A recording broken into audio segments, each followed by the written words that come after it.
그날 제가 VIP 고객님의 대저택에서 마주친 여자는 다름 아닌 저희 동서였습니다. 아니, 절대로 동서가 아니었어요. 얼굴은 분명 동서가 맞았지만 눈부시게 차려입은 행색은 결코 저희 동서가 아니었습니다. 운전기사와 저택 집사들로부터 마치 공주 대접을 받는 것 같은 행동 또한 저희 동서가 할 법한 행동은 절대로 아니었죠. 이에 필시 무슨 내막이 있으리라 생각한 저는 시동생, 그러니까 동서의 남편에게 연락을 했고, 그렇게 저희는 대저택의 문을 거의 부술 듯이 뛰쳐 들어갔는데요.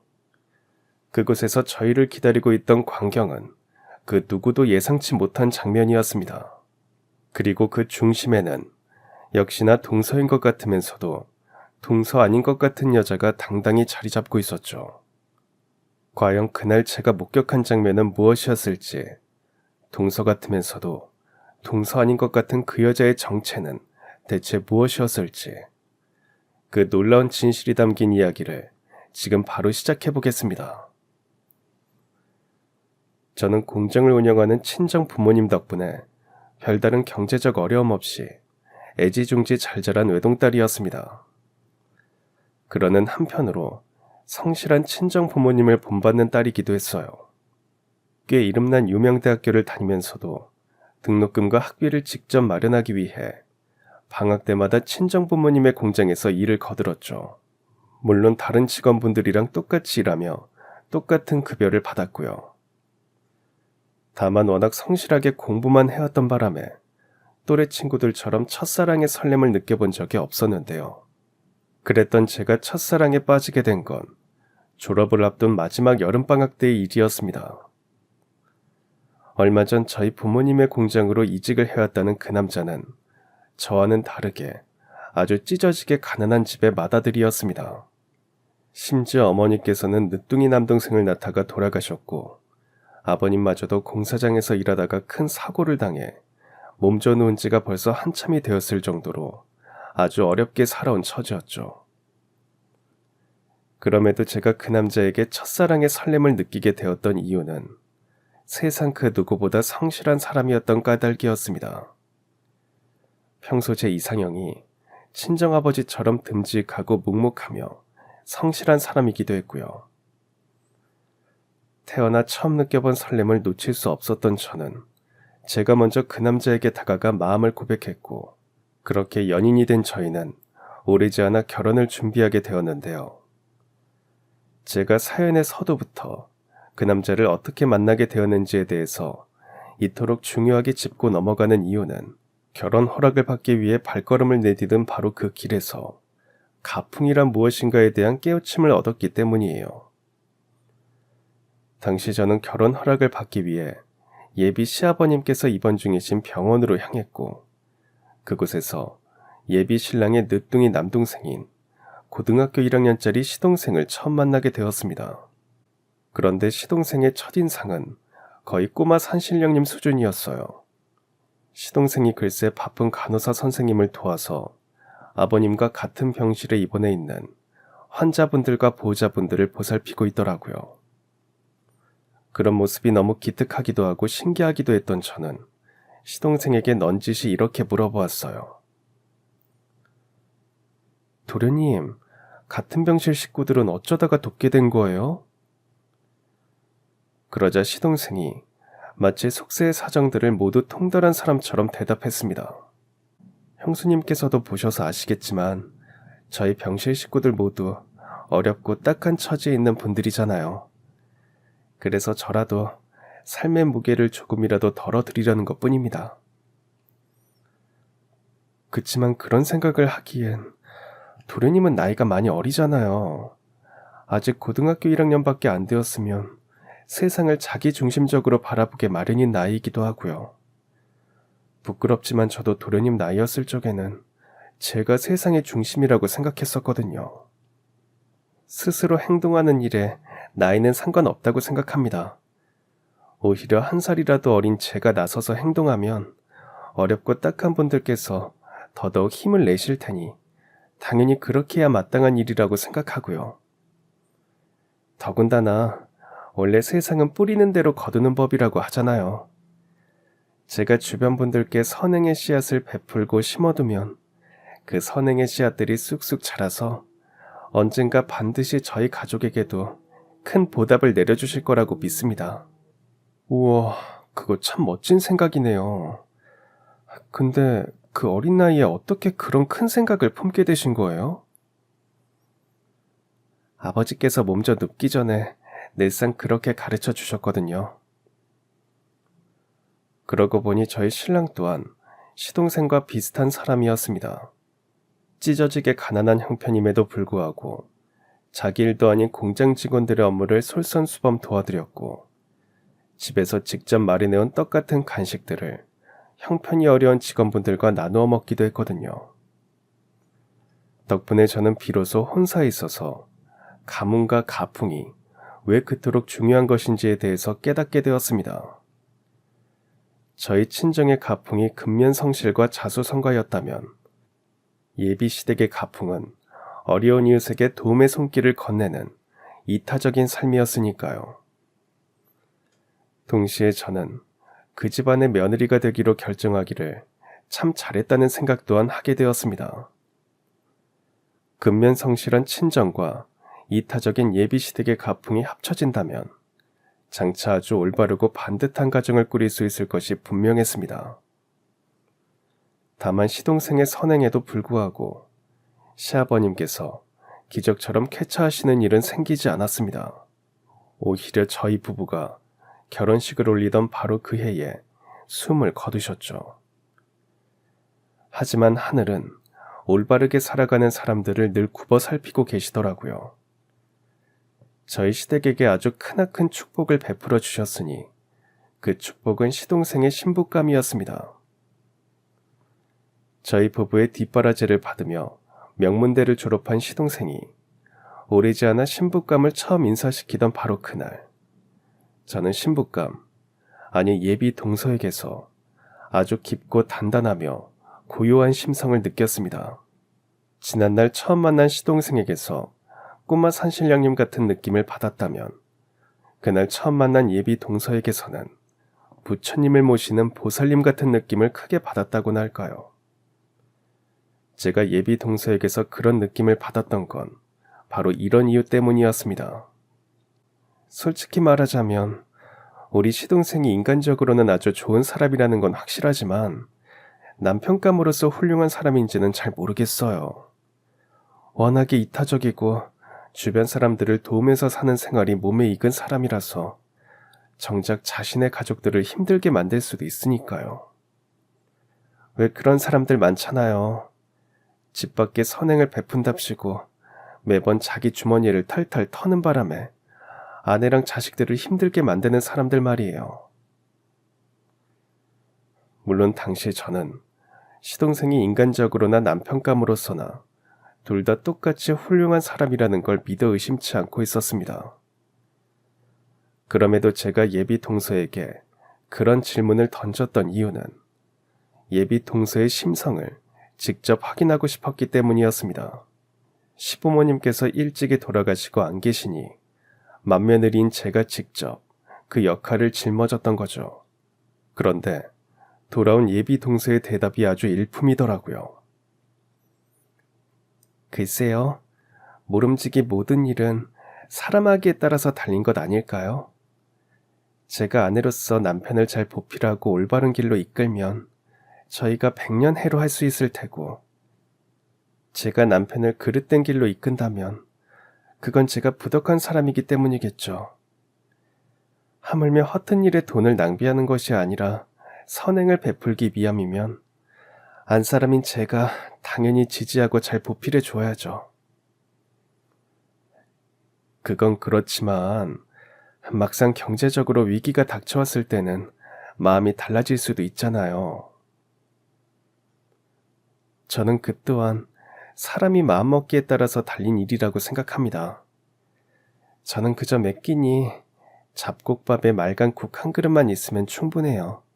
신랑이나 저나 둘 다 무력도 탐욕도 그다지 없는 사람들이니 살면서 돈 문제로 큰 다툼을 벌일 일은 없을 듯 싶습니다. 그날 예비동서와 대화를 나누는 내내 제 머릿속에는 두 가지 생각이 아주 단단히 자리를 잡았습니다. 첫 번째 생각은 예비동서의 품행과 목소리에서 산속 작은 암자의 종소리가 들리는 느낌이라는 것이었어요. 그만큼 예비동서는 심성이 수더분하면서도 고요하며 참 진국인 사람이었거든요. 두 번째 생각은 성격이 꼭 닮은 사람들끼리 참 잘 만났다는 것이었습니다. 꼬마 산신령님 같은 시동생과 보살님 같은 예비동서의 만남이라 어쩌면 하늘께서 시동생에게 꼭 맞는 신부감을 점지해 줌으로써 그동안의 선행에 대한 보답을 내려주신 것만 같았어요. 이처럼 꼭 닮은 천생연분이 부부의 연을 맺게 되었으니 저로서도 두 사람의 결혼을 크게 환영하지 않을 수 없었습니다. 그래요. 두 사람이라면 큰 문제 없이 한평생 백년해로 할 수 있을 것 같네요. 조금 전에 다소 무례했던 질문에 대해서는 사과할게요. 동서도 잘 알고 있다시피 도련님은 저희 부부가 아들처럼 키워왔거든요. 부모를 대신하는 입장에서 질문을 드렸던 거니까 너그럽게 이해해 주세요. 이해합니다. 부모님을 대신하는 입장에서는 당연히 하실 만한 질문이셨고 그다지 무례한 질문도 아니었는걸요. 그동안 저희 신랑을 잘 보살펴 주셔서 감사하고 저 또한 앞으로 아주버님이랑 형님을 잘 모시겠습니다. 비록 저는 부족한 사람이지만 모쪼록 어여쁘게 봐주시길 부탁드려요. 어쩜 말 한마디 한마디가 그렇게 사려 깊고 어여쁠 수가 있는 건지. 아무튼 얼마 뒤 두 사람은 아주 소박한 결혼식을 통해 화촉을 올리게 되었는데요. 그런 와중에도 두 사람은 역시나 두 사람다웠습니다. 그게 무슨 소리야, 동서? 결혼식 축의금을 사랑의 열매에 기부를 하겠다고? 네, 형님. 신랑이랑 저랑 둘이서 생각을 해보니까 하객분들께 받은 축복을 저희 두 사람만 독차지할 수는 없겠더라고요. 그래서 꼭 필요한 결혼 경비를 제외하고 남은 축의금 전액을 사랑의 열매에 기부를 해서 불우이웃들을 위해 뜻깊게 쓰기로 결정했어요. 결혼식 비용이 생각보다 만만치 않게 나올 텐데. 결혼식은 최대한 비용이 적게 나오도록 준비해두어서 비용이 크게 나올 일은 없을 것 같습니다. 더군다나 신혼여행도 경주로 소박하게 다녀올 예정이고요. 해외로 신혼여행 가지 않는 대신 소박한 결혼식을 통해서 절약한 금액을 합치면 꽤나 많은 축의금이 남게 될 테니까 그 돈으로 사랑의 열매에 기부를 하면 될 것 같아요.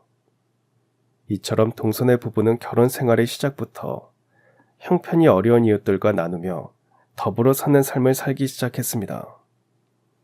물론 두 사람이 특별히 재산이 많아서 선행을 베풀 수 있었던 건 전혀 아니었어요. 동선의 부부는 평범한 맞벌이 부부이자 직장인으로서 자신들의 월급을 철저히 계산한 뒤에 생활에 필요한 금액을 제외한 나머지를 주변에 베풀었거든요. 주변 독거노인분들의 생활을 돕는 한편으로 그 와중에 적금까지 들어서는 그 돈으로 고아원에 기부까지 했습니다. 당연히 회사에 출근하지 않는 날이면 도움의 손길이 필요한 곳들을 솔선수범 찾아다니며 봉사활동도 꾸준히 했고요. 이처럼 주변에 나누는 삶을 살며 동선의 부부는 참으로 오순도순 알뜰살뜰 아주 행복하게 지냈습니다. 물론 저 또한 기본적으로는 동선의 부부의 선행을 지지하고 응원하는 입장이었어요. 하지만 가끔 한 번씩 동선의 부부가 걱정이 되더라고요. 사람 일이라는 게 장차 어떻게 될지 모르는데 그럴 때를 대비해서 자신들을 위한 비상금이라도 마련해 두는 것이 좋지 않을까 하는 생각 때문이었고 주변에 베푸는 돈을 조금만 아껴서 자신들을 위해 쓰면 지금보다 훨씬 풍요롭게 살 수 있을 텐데 하는 마음 때문이었습니다. 더군다나 저는 시부모님을 대신해서 시동생을 아들처럼 키워왔던 입장이기도 했어요. 그래서 더더욱이 동선의 부부가 걱정이 될 수밖에 없었던 거죠. 하지만 두 사람이 워낙에 행복하게 잘 지내고 있으니 저로서도 걱정의 말을 선뜻 입 밖으로 꺼낼 수가 없었는데요. 그러던 어느 장마철의 일이었습니다. 그해 초여름은 유독 무더위가 일찍 찾아오더니만 심지어 장마철에는 아주 무시무시한 장대비가 매일같이 쏟아지더라고요. 저희 회사에서 장대비 속 출근길에 행여라도 사고가 날지 모르니 며칠 동안 임시 휴업을 하자는 결정을 내릴 정도로 폭우가 아주 심각했습니다. 그런데 동서에게서 뜻밖의 전화 한 통이 걸려오더라고요. 지난날 동서의 목소리는 늘 산사에 울려 퍼지는 종소리 같았지만 그날따라 처음으로 아주 다급한 목소리였습니다. 형님, 혹시 지금 집에 계시나요? 오늘부터 회사 임시 휴업이라고 말씀하셨던 것 같은데. 맞아. 비가 너무 많이 와서 이번 주는 임시 휴업 조치가 떨어졌거든. 그래서 집에서 쉬고 있지 뭐. 그럼 혹시 아주버님은 공장에 나가셨어요? 집에 같이 있어. 우리 친정 부모님네 공장도 비가 너무 많이 와서 며칠 쉬기로 했거든. 근데 무슨 일 있어? 늘 차분하던 사람이 오늘따라 목소리가 엄청 다급하게 들리는데. 지금 형님네 옆 동네에 수해 때문에 난리가 났거든요. 산이 무너져서 집을 잃은 수재민들이 절반이고요. 나머지는 집이 침수되는 바람에 급하게 탈출하신 분들이에요. 워낙 사태가 심각해서 수재민분들을 도와드릴 일손이 엄청나게 부족한 상황이고요. 그래서 말인데요, 형님. 죄송하지만 손을 좀 빌려주실 수 있을까요? 쉬시는데 죄송하지만 상황이 워낙에 급박해서요. 알았어. 지금 바로 출발할 테니까 필요한 물품들이 있으면 문자로 남겨줘. 그렇게 저희 부부는 수해복구 봉사활동에 동참하기로 결정했습니다. 동서의 다급한 감정을 외면할 수 없었을 뿐더러 저희 남편 또한 동선의 부부만큼은 아니지만 나름 꽤 이타적인 삶을 살아왔던 사람이었고 더군다나 마침 TV 뉴스에서 나오는 수재민분들의 상황이 너무나도 처참했거든요. 사람이라면 도움의 손길을 뻗지 않을 수가 없는 상황이었습니다. 이에 저희 부부는 곧장 가까운 대형마트로 달려가서 라면이랑 부탄가스 등 수재민분들에게 당장 필요한 물품들을 차에 한가득 실어서 수해 현장으로 달려갔는데요. 수재민 지원 봉사 활동은 생각처럼 쉬운 일이 결코 아니었습니다. 계속 쏟아지는 빗줄기 때문에 홍수는 자꾸만 불어나고 그런 와중에 연달아 이어지는 산사태가 계속해서 주민들의 집을 집어삼키고 심지어 저는 계속 비를 맞으며 수재민분들의 대피를 돕느라 생명의 위기를 수차례 넘긴 것도 모자라서 급기야는 저체온증 증세를 일으키며 도리어 구조대원들에게 실려 나오고야 말았습니다. 그때 제가 깨달은 건 저는 그저 한낱 사람에 불과하다는 생각이었어요. 저도 사람인지라 너무 힘들고 지쳤을 뿐더러 심지어 두려움까지 느꼈거든요. 저희 남편도 저처럼 녹초가 되어서 거의 쓰러지다시피 주저앉기는 마찬가지였고요. 그런 와중에도 동선의 부부는 이를 악물고 수재민분들의 구제에 최선을 다했습니다. 특히나 동선은 미끄러져 넘어지는 바람에 발목이 퉁퉁 부어올랐음에도 불구하고 전혀 개의치 않은 채로 최선을 다했죠. 하지만 저는 동서를 말릴 수가 없었습니다. 왜냐면 그날 동서의 얼굴에는 무언가 아주 굳건한 사명감 같은 것이 담겨 있었거든요. 제가 그 사명감이 무엇인지에 대해서 알게 된 건 어둠이 드리워진 순간의 일이었습니다. 온종일 폭우를 맞으며 사방팔방으로 수재민 구제에 최선을 다한 동서가 그제야 오늘 첫 끼를 먹는다면서 컵라면 2개를 가져와서는 그 중에 하나를 저에게 건네더라고요. 오늘 너무 고생 많으셨어요, 형님. 고생은 무슨, 얼마 버티지도 못하고 저체온증으로 실려 나왔는데. 아무튼 가만 보면 동서는 사람이 참 대단한 것 같아. 어떻게 하면 다른 사람들을 위해서 그토록 헌신하는 삶을 살 수 있는 거야? 눈 한 번 딱 감으면 지금보다는 훨씬 편하게 살 수 있을 텐데. 저도 잘 알죠. 눈 한 번 감으면 인생살이가 훨씬 쉬워진다는 걸 모르는 사람이 누가 있겠어요. 그치만 저는 그 눈 한 번 감는 일이 세상에서 제일 어렵더라고요. 어릴 적부터 제 눈으로 직접 보고 배운 모습들이 있어서요. 실은 저희 친정 집안이 원래는 고향에서 꽤나 이름난 유지였거든요. 그렇게 동서는 처음으로 자신의 어릴 적 이야기를 저에게 꺼냈습니다. 동서의 친정은 고향 마을에서 예로부터 대대로 터줏대감 노릇을 해온 유지였다고 해요. 당연히 가진 재산이 참 많은 부잣집이었는데요. 여기서 중요한 건 동서의 친정이 어떤 부잣집이었냐 하는 점입니다. 이야기를 듣자 하니 동서의 친정은 훌륭한 부잣집의 표본 같은 가문이었다고 해요. 할머니와 할아버지께서는 가문의 재산을 헐어서 형편이 어려운 이웃 어르신들을 돕는 일에 한평생을 힘쓰셨고, 나아가 일찍이 임종하신 동서의 부모님께서는 사학재단을 운영하면서 저소득층 학생들에게 걱정 없이 공부할 수 있도록 지원을 아끼지 않으셨다고 해요. 이처럼 집안 자체가 위로는 힘든 어르신들을 돌보며 아래로는 가난한 학생들을 후원하는 가문이었으니 동서가 이타적인 삶을 살아가는 어른으로 성장하게 된 건 어찌 보면 당연한 수순이었던 거죠. 그 중에서도 동서의 심성에 지대한 영향을 끼친 분은 할아버님이셨고요. 할아버지께서 저한테 늘 이렇게 가르쳐 주셨거든요. 지금껏 우리 가문이 일군 재산은 우리 조상님들의 힘만으로 이루어진 것이 아니라 이 세상을 함께 살아가는 수많은 사람들로부터 기원한 것이다. 그러니 그 혜택을 많은 분들께 환원해 드려야 하는 의무와 책임이 있다. 더군다나 하늘은 선행을 베풀며 사는 사람들을 저버리지 않는 법이니 만약 우리 가문에 흉사가 생기게 될 경우 지금껏 베풀어온 선행들이 우리 가문을 구원해 줄 것이다. 이렇게 말이죠. 그래서 전 존경하는 할아버지를 조금이라도 더 닮기 위해서 최선을 다해 살아왔고요. 네, 맞습니다.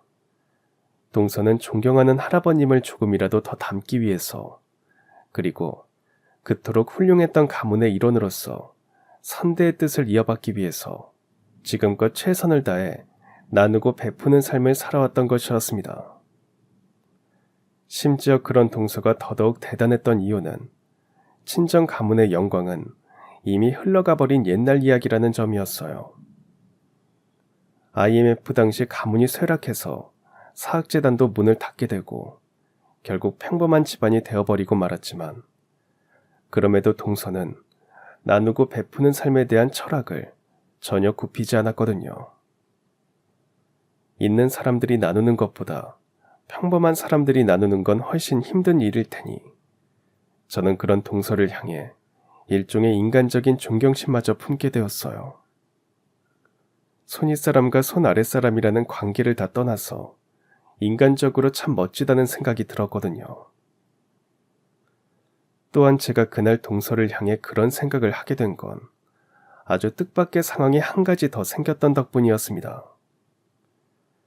제가 산사태 속에서 대피를 도와드렸던 허리 굽은 할머니께서 당신들의 자녀들과 손주를 모두 데리고 오셔서는 저에게 이렇게 말씀하셨거든요.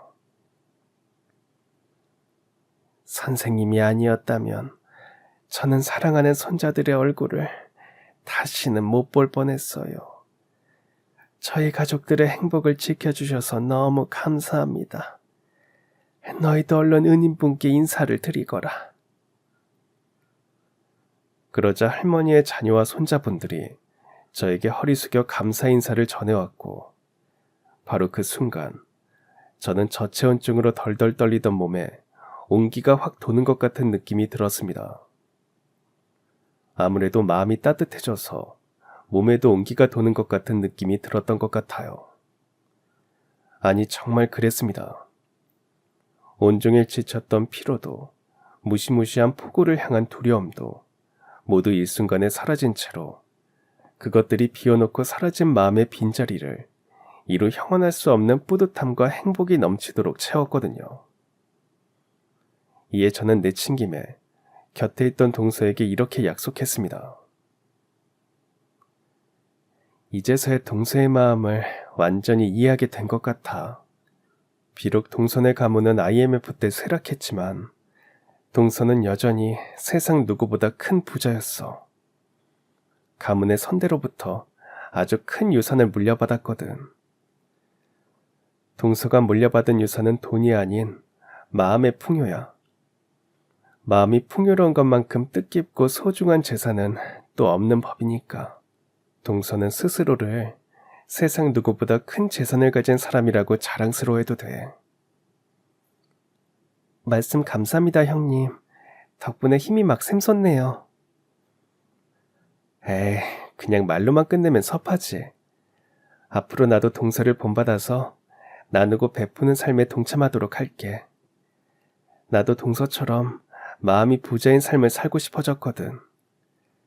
잠시나마 흔들렸던 나를 깨닫게 해줘서 고맙고 앞으로 우리 함께 힘을 합쳐서 많이 베풀면서 살아보자. 바로 그날부로 저는 동서네 부부의 선행에 적극적으로 동참하기 시작했습니다. 당연히 저희 남편 또한 함께 선행에 나서주었죠. 덕분에 저희 부부는 세상 무엇보다 값진 재산인 마음의 풍요를 만끽하면서 살게 되었는데요. 그로부터 몇 년 뒤 저희 부부는 절체절명의 위기에 봉착하고야 말았습니다. 저희 친정 부모님의 공장이 해외에서 아주 저렴한 값으로 수입되는 물건들과의 가격 경쟁력 싸움에서 패배하는 바람에 폐업 위기에 몰리게 되었거든요.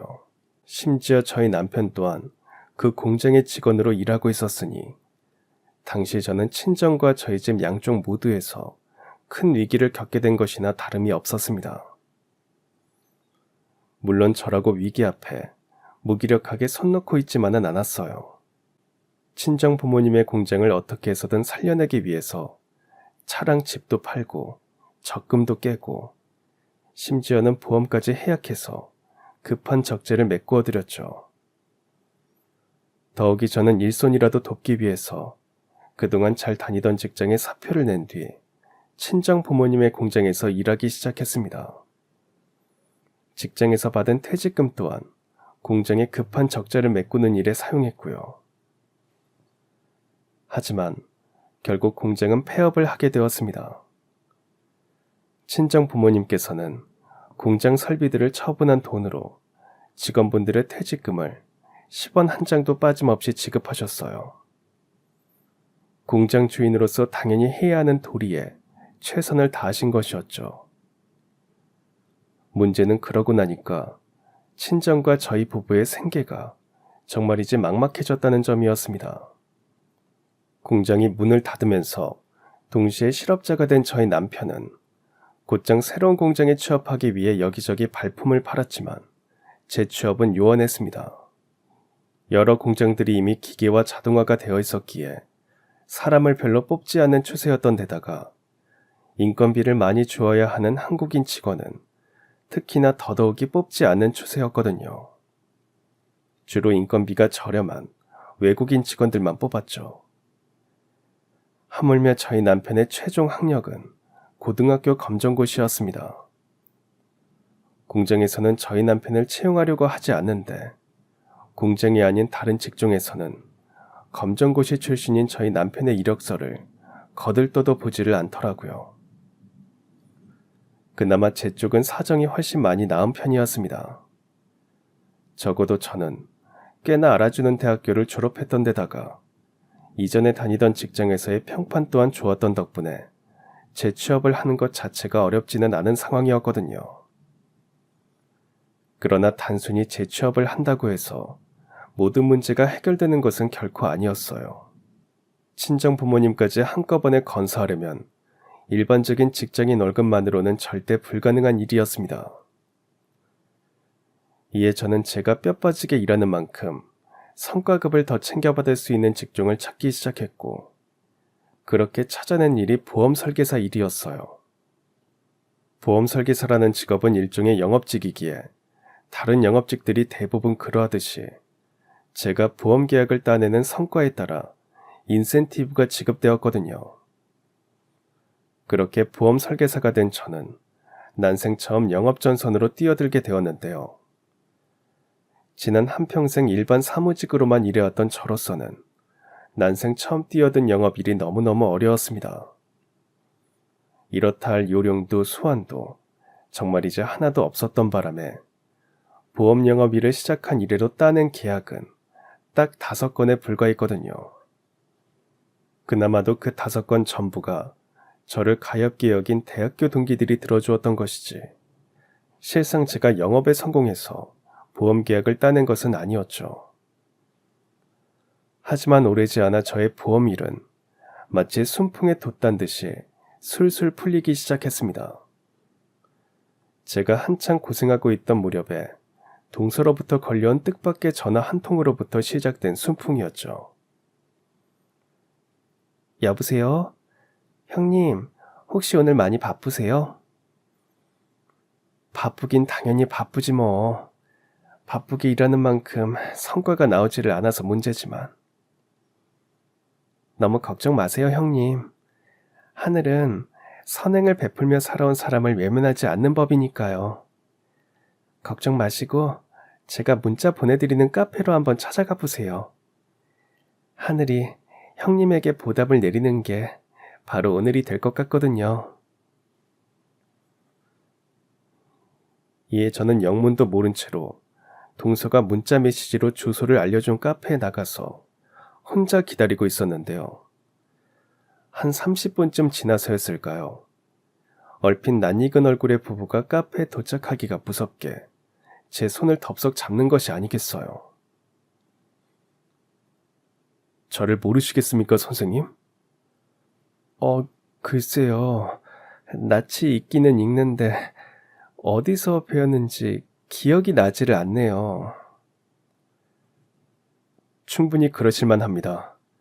그때는 서로 경황이 없는 상황이었으니까요.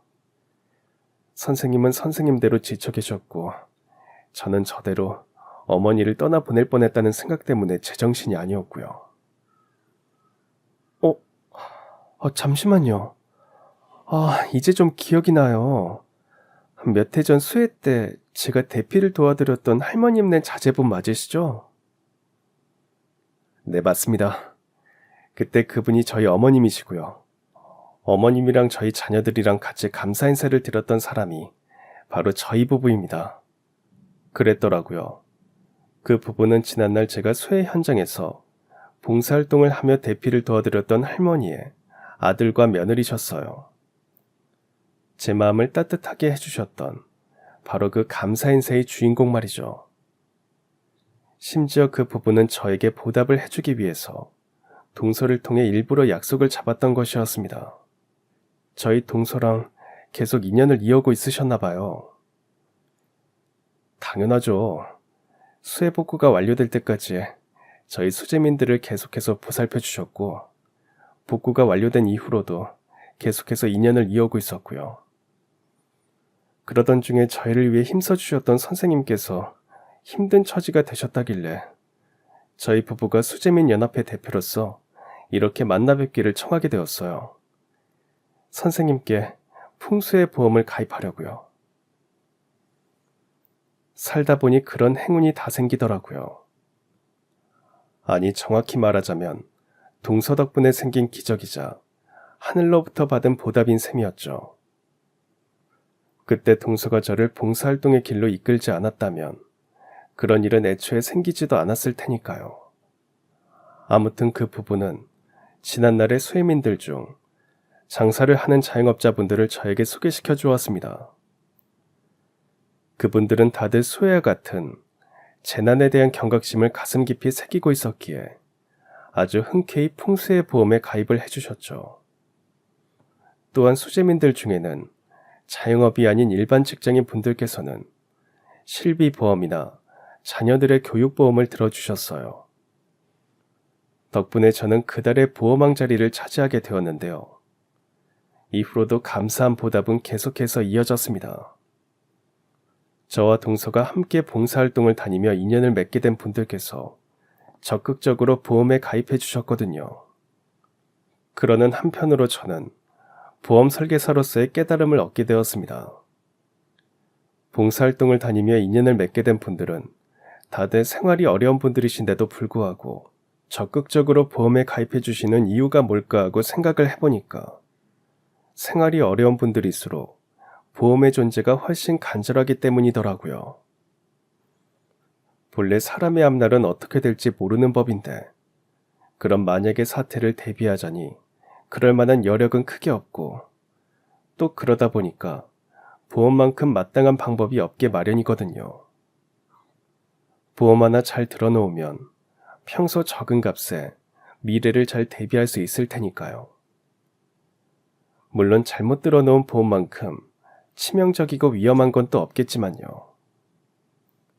그걸 깨닫게 된 저는 당장 눈앞의 보험계약 체결에만 연연하지 않기로 결심했습니다. 계약자분들에게 꼭 필요한 보험에 대해서만 최소한의 비용으로 가입하실 수 있도록 정직하고 성실하게 안내해드렸죠. 덕분에 저는 또 한 번 보험왕 자리에 오를 수 있었어요.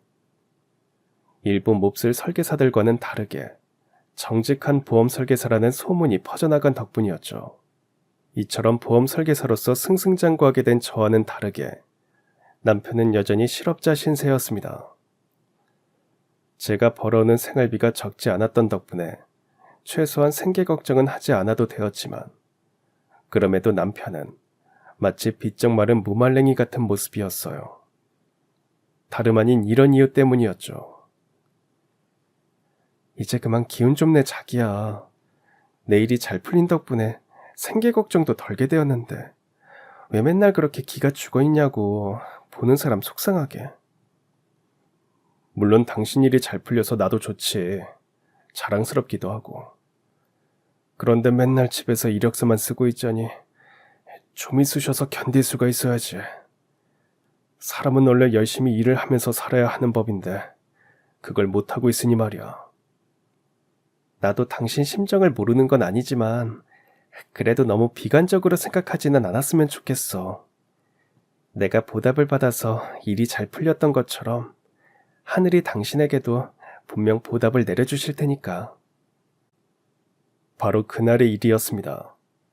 저희 회사의 남자 VIP 고객분께서 저에게 직접 전화를 걸어오시더라고요. 워낙 정직한 보험 설계사라는 소문이 바다하길래 혹시나 싶어 전화를 했어요. 다름이 아니라 내가 보험에 가입하던 당시에 담당자가 나한테 엄청 바가지를 씌운 것 같은데 내 나이가 나이인지라 보험에 대해서는 잘 몰라가지고 정직한 분한테 직접 확인을 좀 부탁드리려고요. 이에 저는 곧장 전산을 통해 VIP 고객님의 보험 가입 내용을 확인했습니다. 그랬더니 글쎄 전임자가 정말이지 엄청난 바가지를 씌워놓았더라고요. 아무래도 VIP 고객님께서 저희 큰아버지 또래의 어르신이라는 점을 악용해서 높은 수당을 받아갈 목적으로 엄청난 덤터기를 씌워놓은 모양이었습니다. 당연하게도 저는 VIP 고객님께 그러한 사실을 즉시 말씀드리고 잘못된 것들을 바로잡고 싶었지만 우선 직접 얼굴을 뵙고 사과를 드리는 것이 먼저라는 생각이 들더라고요. 제가 저지른 잘못은 아니지만 어쨌거나 저희 쪽 직원의 일탈 때문에 VIP 고객님께서 손해를 보신 상황이었으니까요. 그렇게 저는 고객님 댁으로 직접 찾아뵙겠다고 말씀드린 뒤 약속 날짜와 시간에 맞춰서 사과의 선물을 준비해 VIP 고객님 댁으로 향했는데요. 제 눈앞에 펼쳐진 건 그야말로 고래등 같은 대저택이었습니다.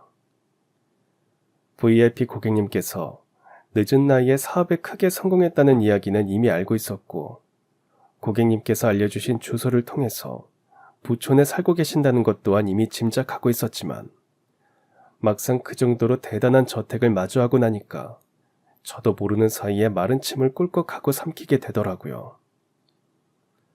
그런데 제가 그 대저택의 초인종을 누르려던 바로 그 순간이었습니다. 으리으리한 대문 옆쪽에 있던 차고의 육중한 철문이 열리더니 아주 비싸 보이는 고급 외제차가 차고로 들어갔는데요. 그 외제차의 뒷좌석에 내린 여자의 얼굴을 보게 된 저는 기함을 하고야 말았습니다. 운전기사님과 저택 집사님들의 마치 호위무사 같은 정중한 안내를 받으며 저택으로 들어간 그 여자는 뜻밖에도 눈부실 정도로 부티가 줄줄 흐르는 좋은 옷을 차려입은 저희 동서였으니까요. 당시 저는 좀처럼 상황 판단을 할 수가 없었습니다. 평소 제가 알고 있던 동서와는 전혀 어울리지 않는 상황과 옷차림새였으니까요.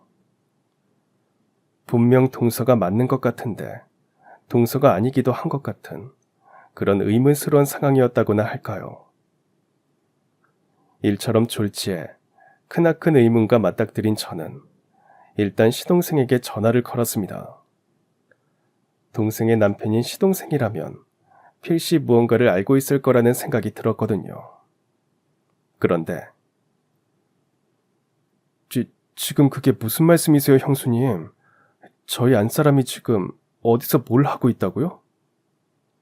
눈부실 정도로 부티가 나는 옷을 차려입고서는 고래등 같은 대저택으로 들어갔다고요.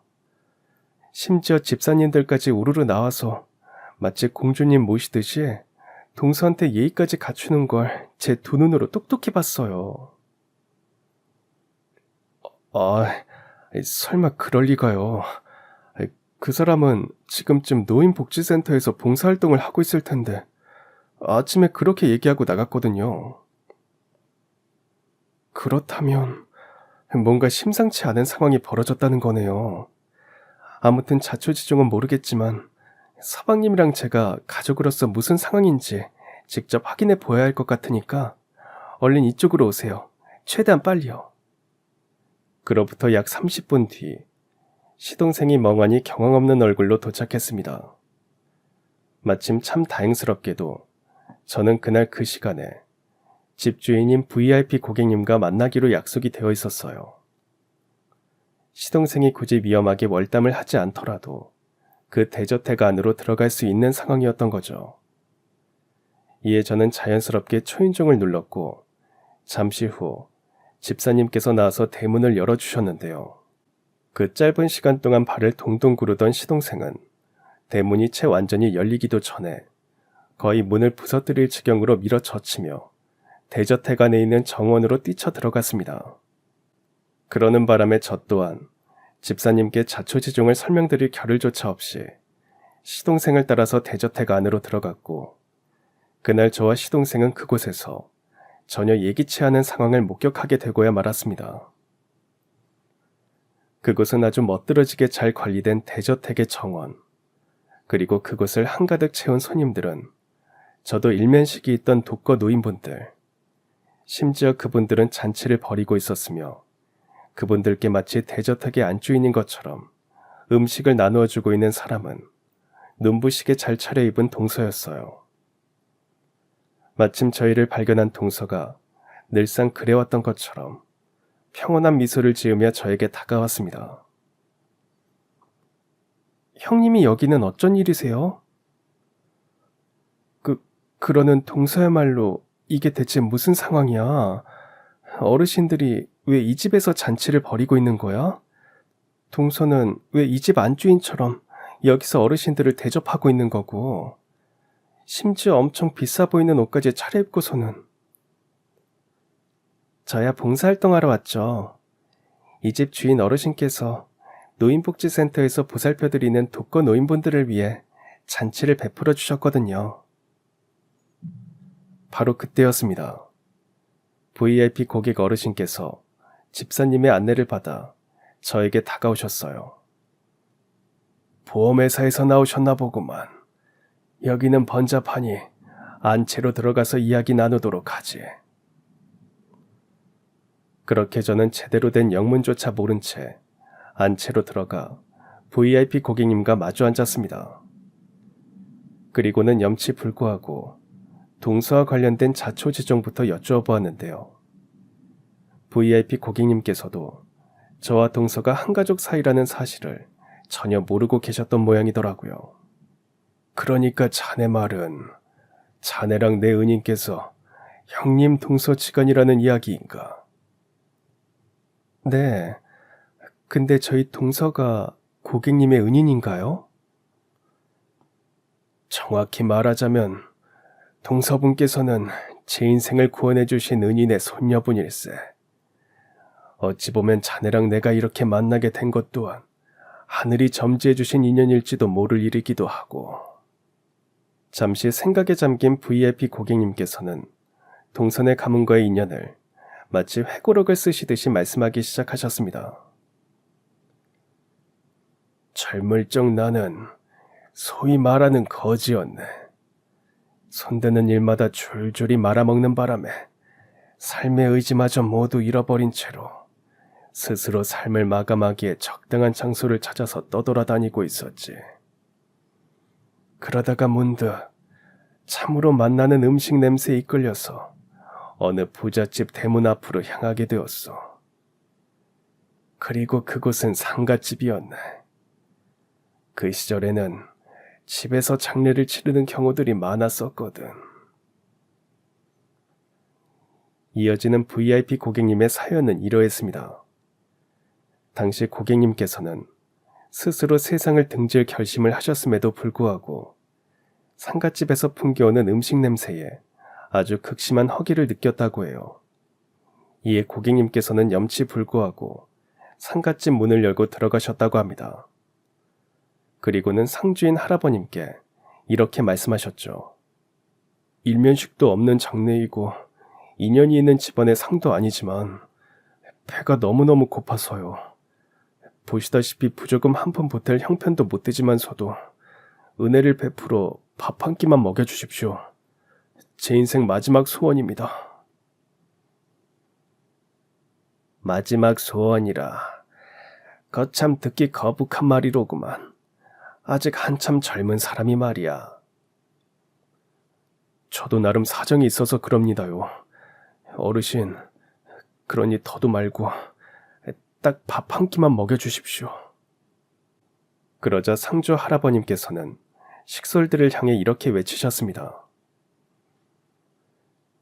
상갓집을 찾아온 손님을 내쫓는 법은 없으니 이 청년에게 한 상 부지게 내어주게.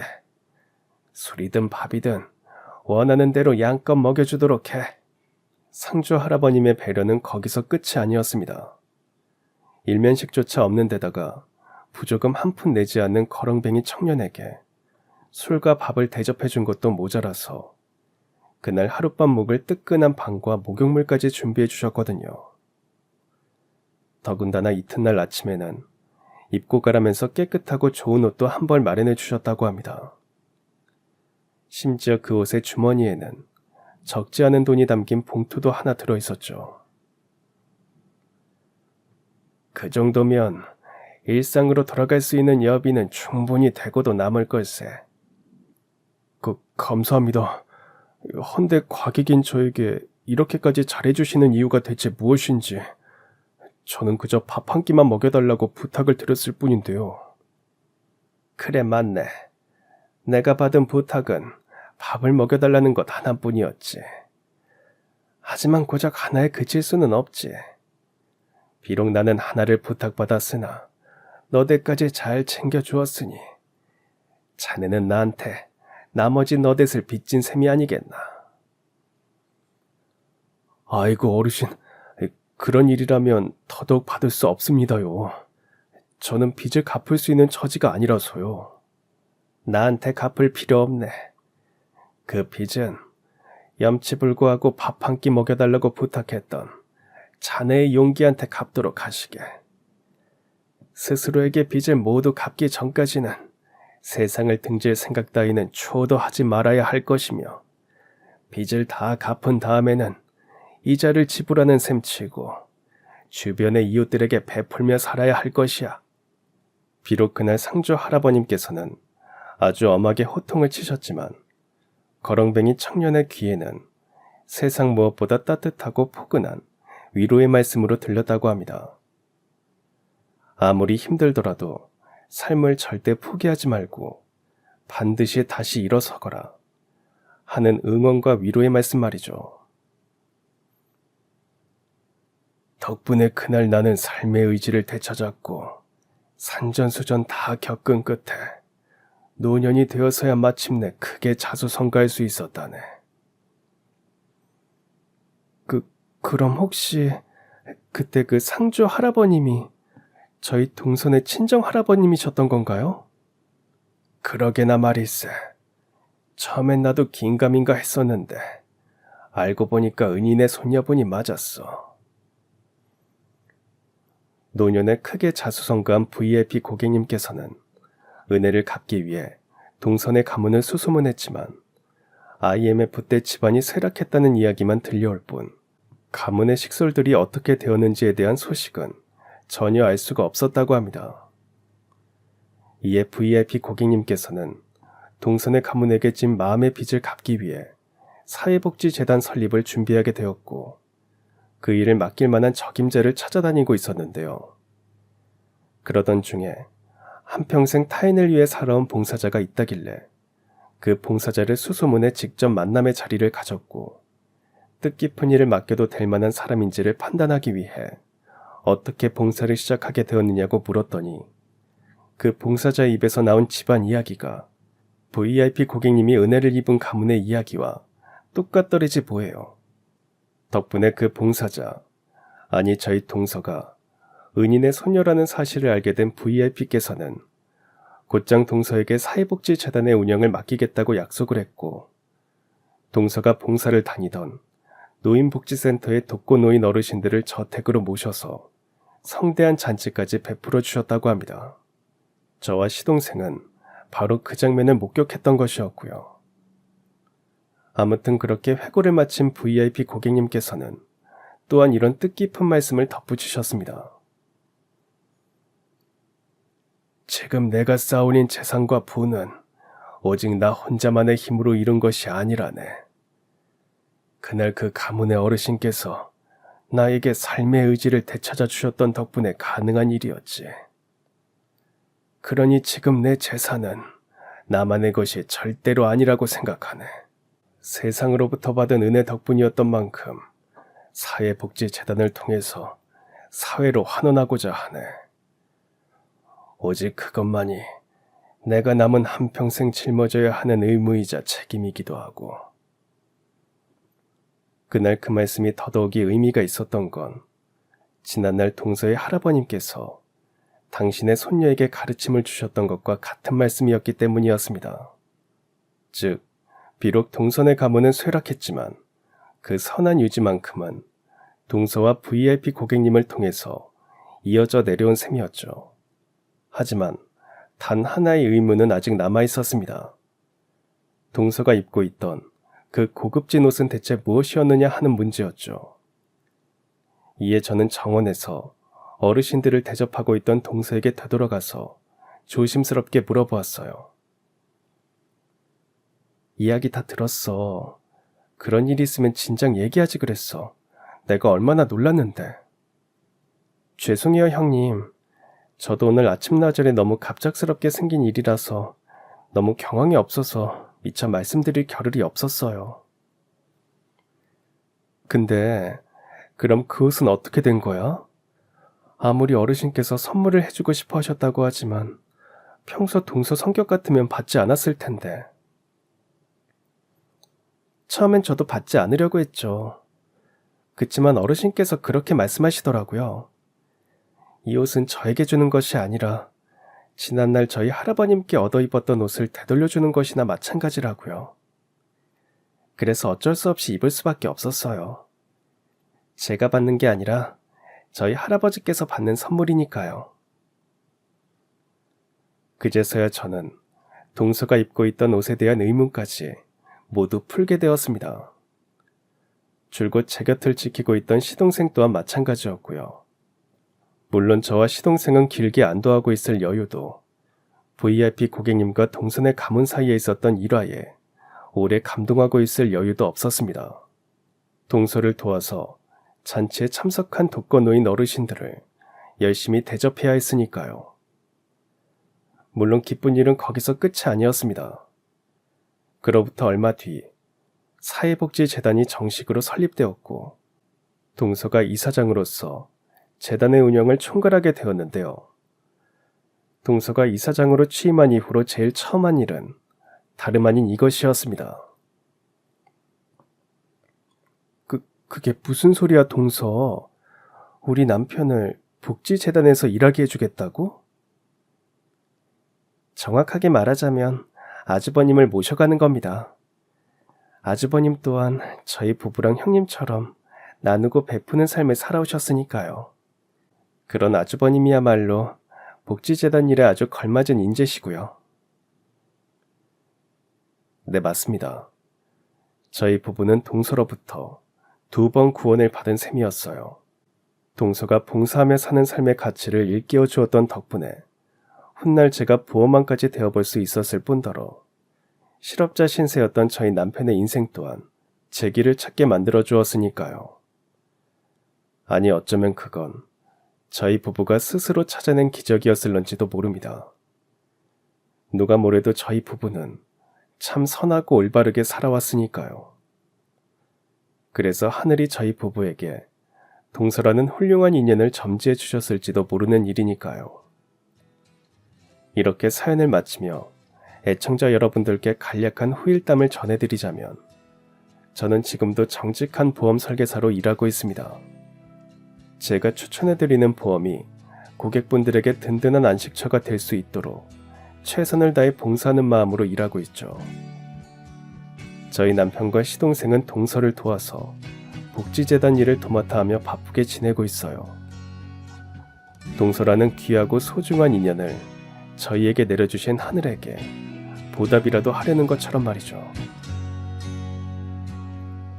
그럼 지금까지 사연 들어주셔서 감사합니다. 사연이 재밌으셨다면 구독과 좋아요 부탁드려요. 감사합니다. 안녕히 계세요.